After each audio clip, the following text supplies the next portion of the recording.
नमस्कार बच्चों, आज हम पढ़ेंगे 12वीं कक्षा की हिंदी, जिसमें हम अंतरा पुस्तक में संकलित गद्य खंड में दूसरा पाठ सुमिरिनी के मन के पढ़ेंगे, जो कि चंद्रधर शर्मा गुलेरी जी द्वारा लिखा गया है।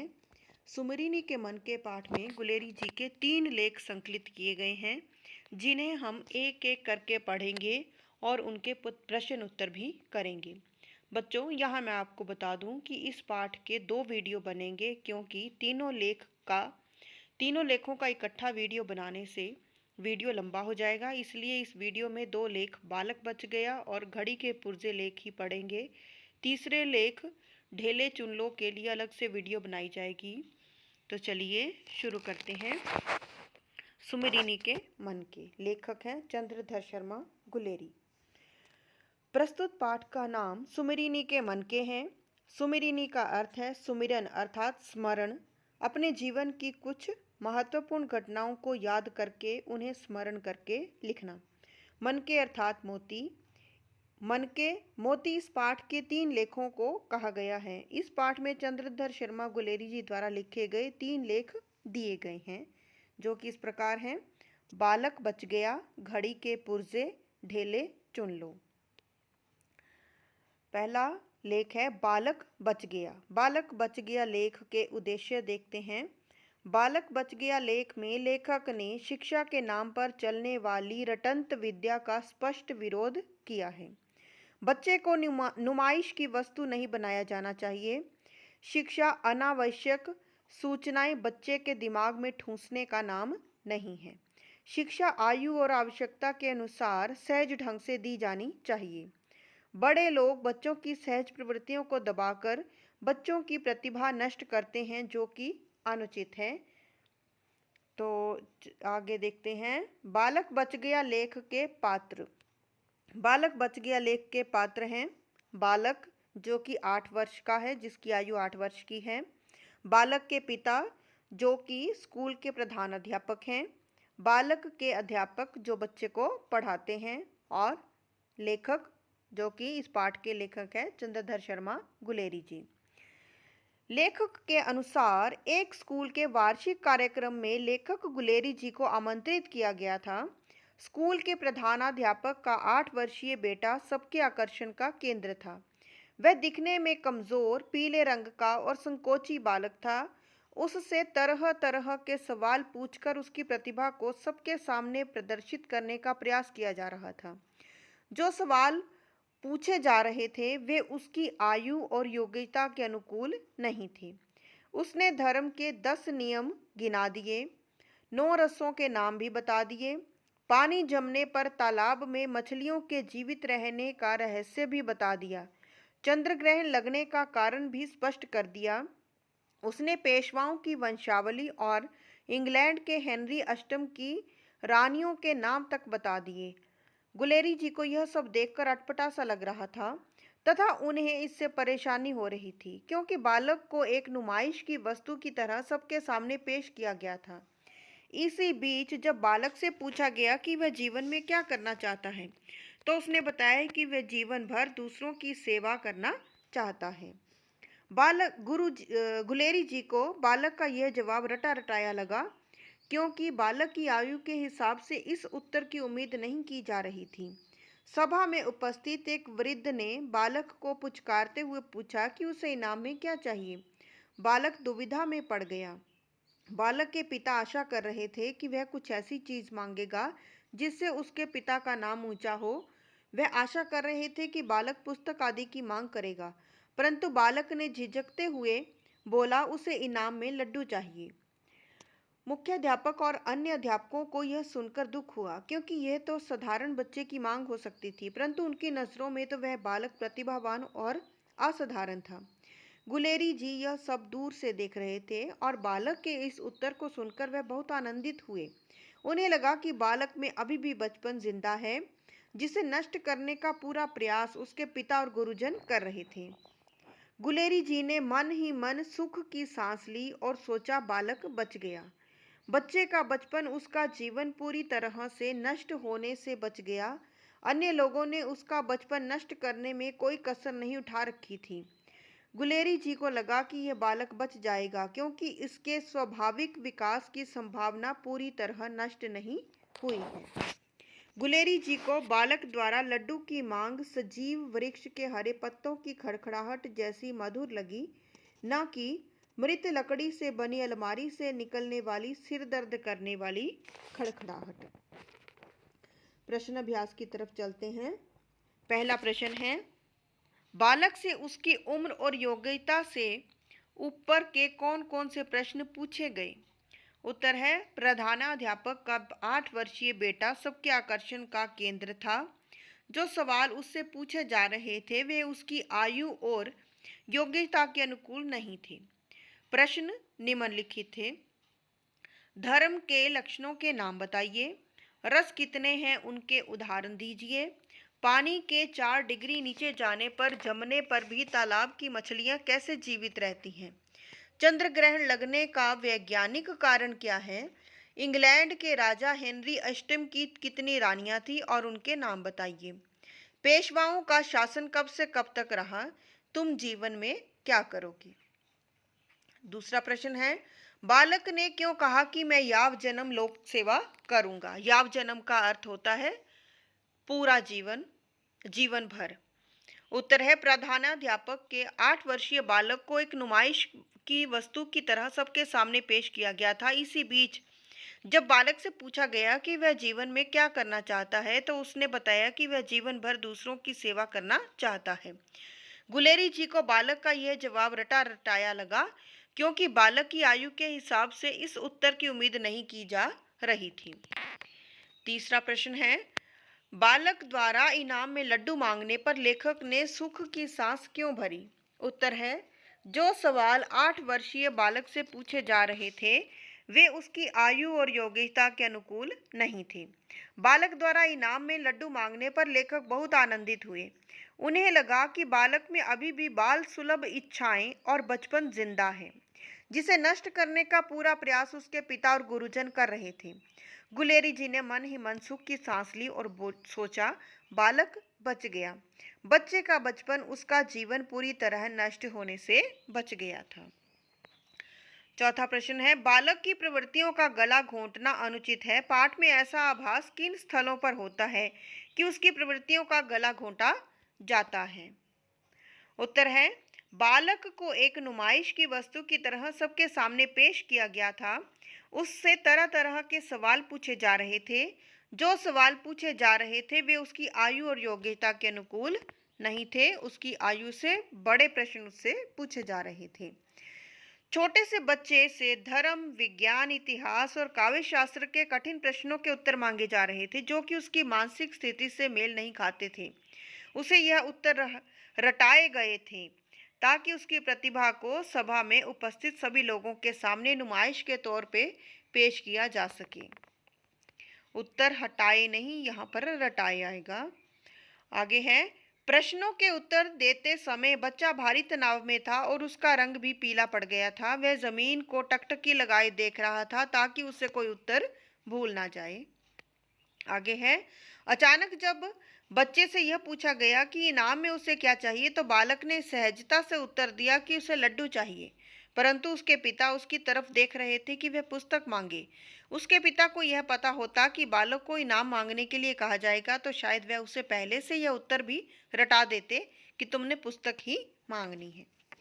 पांचवा प्रश्न है, बालक बच गया, उसके बचने की आशा है क्योंकि वह लड्डू की पुकार जीवित वृक्ष के हरे पत्तों का मधुर मरमर था, मरे काठ की अलमारी की सिर दुखाने वाली खड़खड़ाहट नहीं।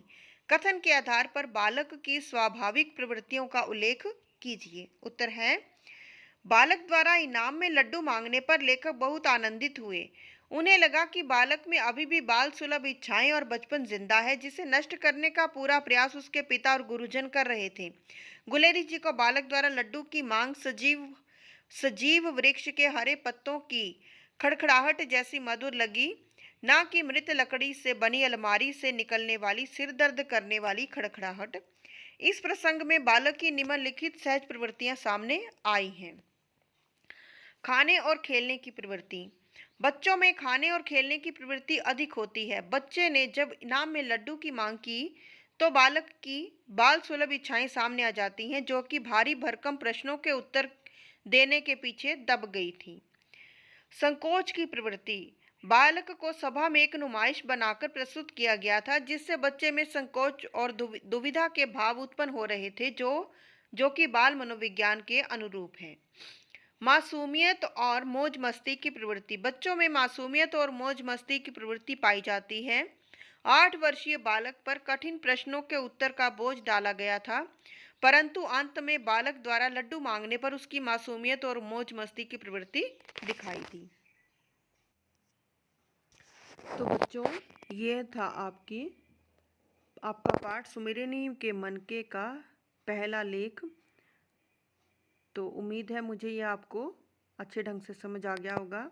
तो चलिए अब दूसरे लेख की तरफ चलते हैं, जिसका नाम है घड़ी के पुर्जे, जिसमें प्राचीन काल से ही धर्म के बारे में चलती हुई मान्यताओं के बारे में बताया है। तो चलिए गुलेरी जी इस लेख में क्या कहते हैं, इसके क्या उद्देश्य उन्होंने बताए हैं, इसको लिखने के पीछे क्या उद्देश्य हैं। घड़ी के पुर्जे। घड़ी के पुर्जे लेख के उद्देश्य धार्मिक अंधविश्वासों और रूढ़िवादिता का विरोध किया गया है। पाखंडी धर्माचार्य धर्म और धर्मशास्त्रों पर अपना एकाधिकार मानते हैं और किसी को कुछ बदलने नहीं देते। धर्म कर्म के नाम पर आम लोगों को लड़ाकर अपना स्वार्थ पूरा किया जाता है। आम आदमी को भी धर्म के तत्वों और रहस्यों को समझने का अधिकार है। गुलेरी जी चाहते हैं कि धर्म के रहस्यों को जानने के बाद ही धर्म को आंख खोलकर अपनाया जाए, अज्ञानता में बंद आंखों से नहीं। अर्थात धर्म के जितने भी नियम हैं उनको अच्छे ढंग से समझ लेना चाहिए, उसके बाद ही धर्म को अपनाना चाहिए। अज्ञानता में कोई धर्म अपनाना नहीं चाहिए। चलिए लेख देखते हैं, लेख में क्या बोल रहे हैं। घड़ी के पुर्जे लेख में गुलेरी जी ने बताया है कि प्राचीन काल से ही धर्म उपदेशक धर्म के रहस्य पर बहस ना करने और उनके द्वारा बताए धर्म के नियमों पर आंख मूंद कर चलने की वकालत करते रहे हैं। वह घड़ी का उदाहरण देते हुए कहते हैं कि धर्म उपदेशक संत महात्मा लोगों को समझाते आए हैं कि घड़ी से समय देखने या जानने का काम लेना चाहिए, ना कि घड़ी के पुर्जे खोलकर उनकी जानकारी ली जानी चाहिए। धर्म के रहस्यों को विद्वानों ने सोच समझकर जनता के सामने रखा है, जिन्हें जनता को आंख मूंद कर मान लेना चाहिए। ठीक वैसे ही जैसे घड़ी द्वारा बताए समय को हम ज्यों का त्यों मान लेते हैं। उनका मानना है कि जिस प्रकार घड़ी के पुर्जों की जानकारी लेना कठिन है, वैसे ही धर्म के रहस्यों को जानना भी आम आदमी के लिए कठिन है। धर्माचार्य और धर्म उपदेशक कहते हैं कि जिस तरह घड़ी के पुर्जों की जांच पड़ताल साफ सफाई कुशल घड़ी साज करता है, यह उसका ही काम है, ठीक वैसे ही धर्म के रहस्यों को समझना समझाना वेद शास्त्रज्ञ धर्माचार्यों का ही काम है। आम आदमी को इन बातों के लिए माथापच्ची करने की जरूरत नहीं है। गुलेरी जी के अनुसार धर्माचार्य चाहते हैं कि लोग उनकी बातों को ज्यों का त्यों माने और अधिक खोजबीन ना करें। उन्हें लगता है कि अधिक जानकारी प्राप्त कर लेने से लोग जागरूक हो जाएंगे और ज्ञान पर उनका जो एकाधिकार है वह समाप्त हो जाएगा। उन्हें यह भी भय रहता है कि अधिक खोजबीन करने पर उनकी चाल पकड़ी जाएगी और वे लोगों को मूर्ख बनाकर लूट नहीं सकेंगे। आगे है, लेखक के अनुसार घड़ी पहनने वाले को घड़ी से समय जानने के साथ साथ उसके पुर्जों की जानकारी का भी हक है। ऐसा करने से घड़ी को ठीक रखने में सहायता मिलती है। ठीक उसी प्रकार धर्म को मानते हुए उसके रहस्यों को जानना भी जरूरी होता है, क्योंकि धर्म की जानकारी से धर्म के स्वरूप को ठीक से समझने और उसका पालन करने में आसानी रहती है। लेखक के अनुसार घड़ी के पुर्जे खोलकर देखना और उनकी जानकारी प्राप्त करना कोई ऐसा काम नहीं है जो सीखा ना जा सके। कहने का भाव यह है कि धर्म की जांच पड़ताल करना संभव है।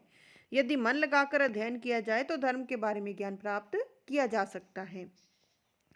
घड़ी को ठीक करना लोग सीखते भी हैं और सिखाते भी हैं। धर्मात्मा लोग धर्म के रहस्यों को समझाने से क्यों कतराते हैं? यदि घड़ी ठीक करना सीखा जा सकता है तो धर्म के रहस्यों को भी आम आदमी समझ सकता है। गुलेरी जी कहते हैं कि भले ही अनाड़ी व्यक्ति को घड़ी ठीक करने के लिए ना दो, परंतु जिसने घड़ी साजी अर्थात घड़ी ठीक करने का प्रशिक्षण लिया है, उसे तो घड़ी ठीक करने का हक दो। कहने का भाव यह है कि जिन लोगों ने धर्म शास्त्रों का अध्ययन किया है और योग्य हैं, उन्हें तो धर्म की व्याख्या का अधिकार दिया जाना चाहिए। गुलेरी जी घमंडी एवं दुराग्रह धर्माचार्य पर व्यंग्य करते हुए कहते हैं कि उन्हें तो लगता है कि धर्माचार्यों की हालत उन लोगों की सी है जो अपनी जेबों में दादा परदादा की पुरानी और बंद पड़ी घड़ी लटकाए घूम रहे हैं, जिन्हें इन्हें ना चाबी देना आता है, ना ही ठीक करना आता है, और ना ही किसी दूसरे को अपने घड़ी ठीक करने के लिए हाथ लगाने देता है। कहने का भाव यह है कि यह धर्माचार्य पुराने ग्रंथों और पुरानी मान्यताओं का बोझ ढो रहे हैं। यह ना तो समय के अनुसार धर्म में बदलाव ला सकते हैं और ना ही समय की आवश्यकता के अनुसार धार्मिक नियमों की व्याख्या करके उन्हें समाज के अनुकूल बना सकते हैं। ये लकीर के फकीर हैं। दुख की बात तो यह है कि धर्म और धर्मशास्त्रों पर अपना एकाधिकार मानते हैं और किसी को कुछ बदलने नहीं देते हैं। लेखक के अनुसार इसमें दो बातें कही गई हैं कि एक तो जो हमारे धर्माचार्य हैं उन्होंने धर्म के ऊपर एकाधिकार बना के रखा है, ना तो समय के अनुसार उन नियमों को वो बदलते हैं, और दूसरा ना ही आम लोगों को धर्म तक पहुंचने देते हैं, क्योंकि अगर वह धर्म के बारे में जान जाएंगे तो उनको धर्म के नियम पता चल जाएंगे, तो उनका एकाधिकार समाप्त हो जाएगा और समाज जो है वो अधिक शिक्षित और अधिक धर्म के बारे में ज्ञान प्राप्त कर लेगा। तो चलिए अब इसके प्रश्नों की तरफ चलते हैं। पहला प्रश्न है, लेखक ने धर्म का रहस्य जानने के लिए घड़ी के पुर्जों का दृष्टांत क्यों दिया है? उत्तर है, लेखक घड़ी का उदाहरण देते हुए कहते हैं कि धर्म उपदेशक संत महात्मा लोगों को समझाते आए हैं कि घड़ी से समय देखने या जानने का काम लेना चाहिए, ना कि घड़ी के पुर्जे खोलकर उनकी जानकारी ली जानी चाहिए। धर्म के रहस्यों को विद्वानों ने सोच समझकर जनता के सामने रखा है, जिन्हें जनता को आंख मूंद कर मान लेना चाहिए। ठीक वैसे ही जैसे घड़ी द्वारा बताए समय को हम ज्यों का त्यों मान लेते हैं। उनका मानना है कि जिस प्रकार घड़ी के पुर्जों की जानकारी लेना कठिन है, वैसे ही धर्म के रहस्यों को जानना भी आम आदमी के लिए कठिन है। दूसरा प्रश्न है, धर्म का रहस्य जानना वेद शास्त्रज्ञ धर्माचार्यों का ही काम है। आप इस कथन से कहाँ तक सहमत हैं? धर्म संबंधी अपने विचार व्यक्त कीजिए। उत्तर है, धर्म के रहस्य को जानना केवल धर्म शास्त्रियों और धर्माचार्यों के लिए ही जरूरी नहीं, बल्कि आम आदमी को भी समझना चाहिए कि वह किस धर्म का क्यों निर्वाह कर रहा है। धर्म की जानकारी से धर्म के स्वरूप को ठीक से समझने और उसका पालन करने से आसानी रहती है। कहने का भाव यह है कि धर्म की जांच पड़ताल करना संभव है। धर्म के बारे में ज्ञान प्राप्त किया जा सकता है। गुलेरी जी के अनुसार धर्माचार्य चाहते हैं कि लोग उनकी बातों को ज्यों का त्यों मान लें और अधिक खोजबीन ना करें। उन्हें लगता है कि अधिक जानकारी प्राप्त कर लेने से लोग जागरूक हो जाएंगे और ज्ञान पर उनका जो एकाधिकार है वह समाप्त हो जाएगा। उन्हें यह भी भय रहता है कि अधिक खोजबीन करके वह उनकी चाल को पकड़ लेंगे और वे लोगों को मूर्ख बनाकर लूट नहीं सकेंगे। आगे है तीसरा प्रश्न, घड़ी समय का ज्ञान कराती है। क्या धर्म संबंधी मान्यताएं और विचार अपने समय का बोध नहीं कराते? उत्तर है, जिस प्रकार घड़ी समय का ज्ञान कराती है, उसी प्रकार ही धर्म संबंधी मान्यताएं और विचार अपने समय का बोध कराते हैं। परंतु घमंडी और दुराग्रह धर्माचार्य पुराने ग्रंथों और पुरानी मान्यताओं का बोझ ढो रहे हैं। यह ना तो समय के अनुसार धर्म में बदलाव ला सकते हैं और ना ही समय की आवश्यकता के अनुसार धार्मिक नियमों की व्याख्या करके उन्हें समाज के अनुकूल बना सकते हैं। ये लकीर के फकीर हैं। दुख की बात तो यह है कि धर्म और धर्मशास्त्रों पर अपना एकाधिकार मानते हैं और किसी को कुछ बदलने नहीं देते। यही पुरानी मान्यताएं और कट्टरवादी दृष्टिकोण हमें दूसरे देशों से पिछड़ने को मजबूर करती है। अगला प्रश्न है, घड़ी साजी का इम्तिहान पास करने से लेखक का क्या तात्पर्य है? उत्तर है, गुलेरी जी कहते हैं कि भले ही अनाड़ी व्यक्ति को घड़ी ठीक करने के लिए ना दो, परंतु जिसने घड़ी साजी अर्थात घड़ी ठीक करने का प्रशिक्षण लिया है उसे तो घड़ी ठीक करने का हक दो। कहने का भाव यह है कि जिन लोगों ने धर्म शास्त्रों का अध्ययन किया है और योग्य हैं उन्हें तो धर्म की व्याख्या का अधिकार दिया जाना चाहिए। पांचवा प्रश्न है, धर्म अगर कुछ विशेष लोगों, वेद शास्त्र, धर्माचार्यों, मठाधीशों, पंडे पुजारियों की मुट्ठी में है तो आम आदमी और समाज का उससे क्या संबंध होगा? अपनी राय लिखिए। उत्तर है, धर्म अगर कुछ विशेष लोगों, वेद शास्त्र, धर्माचार्यों, मठाधीशों, पंडे पुजारियों की मुट्ठी में रहेगा तो धर्म का विकास रुक जाएगा। धर्म के नाम पर धर्मांधता और अज्ञानता फैलाई जाएगी। धार्मिक अंधविश्वासों और रूढ़िवादिता बढ़ेगी और लोगों का शोषण होगा। धर्म कर्म के नाम पर आम लोगों को लड़ाकर अपना स्वार्थ पूरा किया जाएगा। धर्म की मनमानी व्याख्या की जाएगी और पूजा पाठ और दान पुण्य के नए नए तरीके, नए नए नियम चलाकर लाभ कमाने का प्रयास किया जाएगा। छठा प्रश्न है, जहां धर्म पर कुछ मुट्ठी भर लोगों का एकाधिकार धर्म को संकुचित अर्थ प्रदान करता है, वहीं धर्म का आम आदमी से संबंध उसके विकास एवं विस्तार का द्योतक है। तर्क सहित व्याख्या कीजिए। उत्तर है, यह कथन सर्वदा सत्य है कि यदि धर्म का एकाधिकार कुछ मुट्ठी भर लोगों को प्राप्त हो जाए तो यह संकुचित अर्थ प्रदान करता है। यदि हम भारत के इतिहास को देखें तो हमें ऐसे कई उदाहरण मिल जाएंगे कि जब जब धर्म पर कुछ विशेष लोगों का एकाधिकार हुआ है तब तब धर्म और समाज की हानि हुई है। धार्मिक स्थलों को नुकसान पहुंचाया गया है, हिंसा की गई है, मासूम लोगों की हत्या तक की गई है और देश को काफी नुकसान झेलना पड़ा है। समाज में रूढ़ियां और अंधविश्वासों का प्रसार हुआ है।